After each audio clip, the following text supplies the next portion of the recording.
Welcome to the Keep Onside Show. His name's Joel. His name's Eugene. This week we'll be talking about Bolton Wanderers' fall from grace. But before that, me and Joel will be looking at our top 4 predictions. And we'll be returning to that at the end of the season to see who really knows the game. I think Man City are going to win it. I'm not having none of that, Eugene. Well, to be fair, Joel, I think they've got a massively assembled squad. They've got Sergio Aguero, they've got Raheem Sterling, they've got Kevin De Bruyne, all in double figures. When February comes and the Champions League comes back into it, I think they'll have the squad to manage it. Really, I just think they're going to steamroll a few teams as well. I just think City are a very strong team anchored by Yaya Toure. Arsenal will finish second. I think notoriously Arsenal always start strong. This time of the year, right to the end, they're really strong. So if that continues, I can only see Arsenal having a very strong second half of the season. They've flattered to deceive on a few times. So they've had a chance to go 3 points clear and they've either lost or it's been 0-0. So I'm not sure whether they've got that hungry to go and demolish a team when everyone knows they should. Okay. And that's what I think Man City still have. All right. Third for me is the brilliant success story of Leicester. They say it was the greatest escape from relegation last year. I think they've maintained that with the energy. I think they've gone into this season with the same energy. They've got a lot of players that have failed at other clubs who've got hunger to prove, to show the football world they are players. Mark Albrighton, for one, was at Aston Villa. Everyone said he was a failure. Look what he's doing now. I just think they're a team of who haven't got stars and they're just playing together collectively. So they're my third spot. And last but not least, it's Man United. I mean... Man United, you've been critical. Yeah, I've been very critical. But I'll be the first person to sort of take back my talk if I need to. Right. They're not playing the football that Man United fans associate with Man United. But for me, the biggest thing is the return to form of Wayne Rooney. If he continues to score goals, Man United will get into the top 4. Right, I'm going to come with my top 4 now because I'm not having none of Eugene's top 4. First and foremost, Arsenal, surprise, surprise. Arsenal? Winning the league all day. Okay. I'll tell you why, right? Like you said, the injury problems. Right. But we're still top of the league. Yeah. We've got players to come back. Okay. So if we can continue to grind out results and remain top of the league with the likes of Sanchez back, with the likes of Jack Wilshere, with the likes of Ozil, I can carry on. I think it's going to be contested between Arsenal and Man City, yeah, I mean, title. We'll agree on that. But Yeah. I can't see the title going to anyone else other than Man City or Arsenal. It's just the order that we're having a bit of a wrangling about at the moment. Yeah. I think it's Man City, and he Okay. thinks it's Arsenal. Right. So my third team will be Man United, right? Yeah. I think Man United are, they're just Man United. They've run the course before. They haven't played well, admittedly, but they're still there or thereabouts. So no props to the greatest escape from last year, Leicester City. Tinkerman this year. You're not even bringing them man into the top 4. I'm not even Are you saying they're not in the title race? They're in the title race for the time being, but I think when it gets to the crunch, when they have to win the games, I don't know whether they'll be able to stay the course. And I apologise, Leicester fans, because I think if you made the top 4, I think it would be brilliant. Yeah. My fourth choice is that other team from North London, innit? Mention their name. Say their name. It's just another team. They're a good team. Yeah. They're a good team. Yeah, They're a fantastic team. Yeah, I've got amnesia. Can you just say the name for me? They got a good manager. They play good football, high intensity football. What colour kit do they wear? They got a white kit, man. So you know a lot, but you don't know the name? Yeah, I don't know. Just the other team from North London. Cool. And that's my top 4.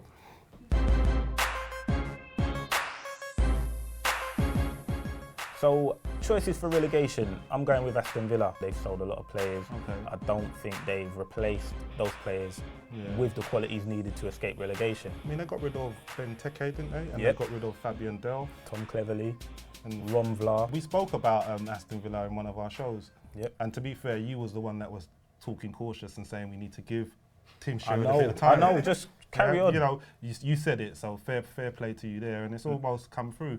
I think they got rid of him fairly quickly in the season. Yeah. But there just don't seem to be no vibes at Villa. There isn't. I hear that. So I think they're dead and buried, to be fair. And who's your second from bottom? Sunderland. The only reason why I was thinking maybe not Sunderland was Sam Allardyce. Okay. Because he's a bit of a firefighter, isn't he? Yeah, he's the type of man to come into your house and install a smoke alarm or something. And then do You know what I mean? He's one of them kind of man, isn't he? Yeah, but I think, Sunderland, they're just not enough goals. So our third choice of relegation, Norwich for me. Norwich? Yeah, Norwich, man. And they're nearly mid-table at the moment. Yeah. But you know what, Hughes? If they're still in the mix, they ain't getting no points from them 3 games. Yeah. Sorry, Norwich fans, but you ain't getting no points from the last 3 games. Arsenal, my team, we ain't having it. Man United and Everton. It's not happening. Big up big up Norwich fans, because you see when those 3 games come, you're going to be already safe. Okay. Remember me fair saying, enough. yeah? All right. And who's your choice then, Huge? Well, my choice, for the first one, I was going with Swansea. Yeah.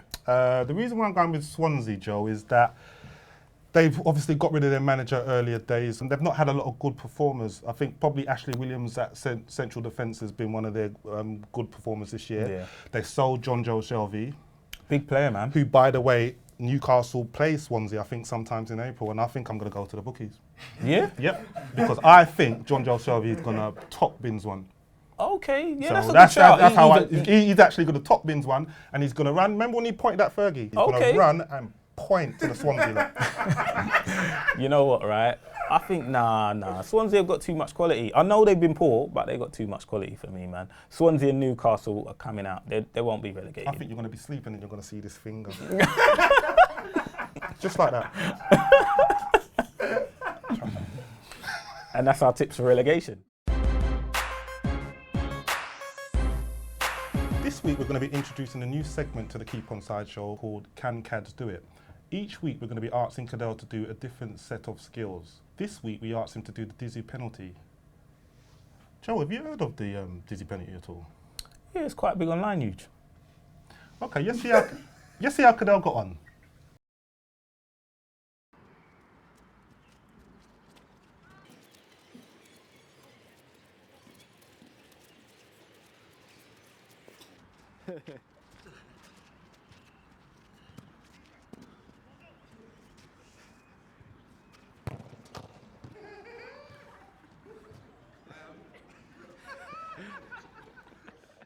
Wow, Cads can do it.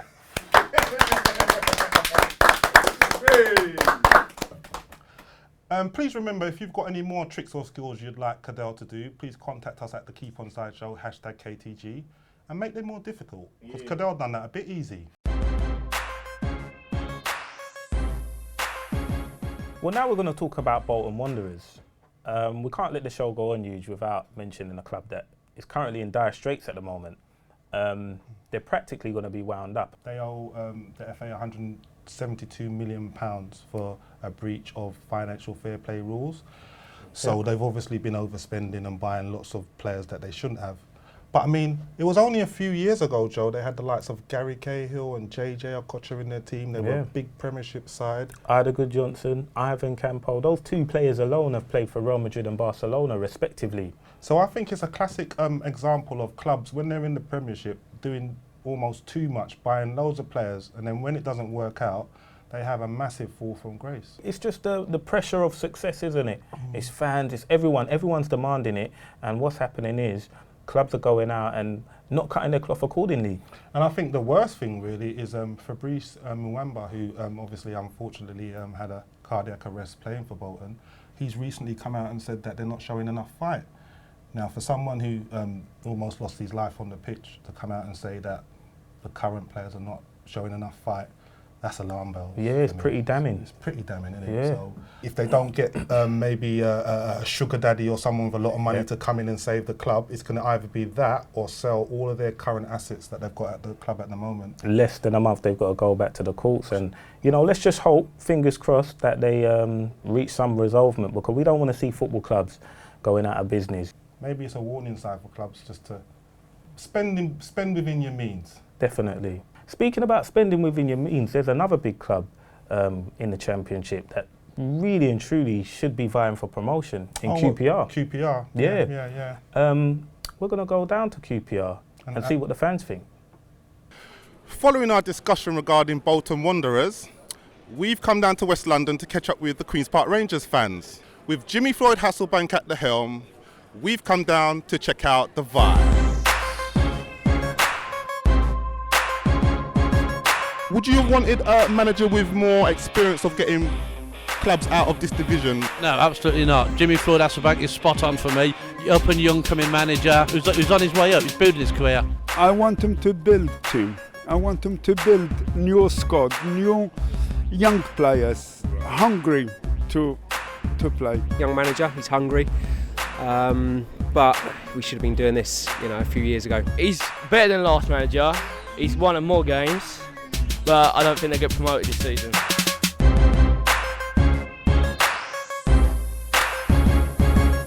So, with the recent sale of Charlie Austin, what are your thoughts? I think we sold him too cheap. He was 15 million, and of it we lost 11 million in 6 months. He's 26. He's got a 4-year contract there at 30. You know, if they sell him on, are we going to get anything? Probably not. So I think financially, bad move. For him as a player, good move. Charlie Austin, have you got an adequate replacement?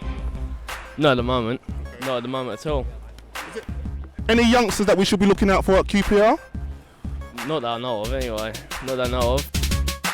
If you was to sum up how QPR are doing this season, how would you describe them? We haven't had a brilliant season this year, but we're more competitive. And in the Premiership, we just hadn't got the resources.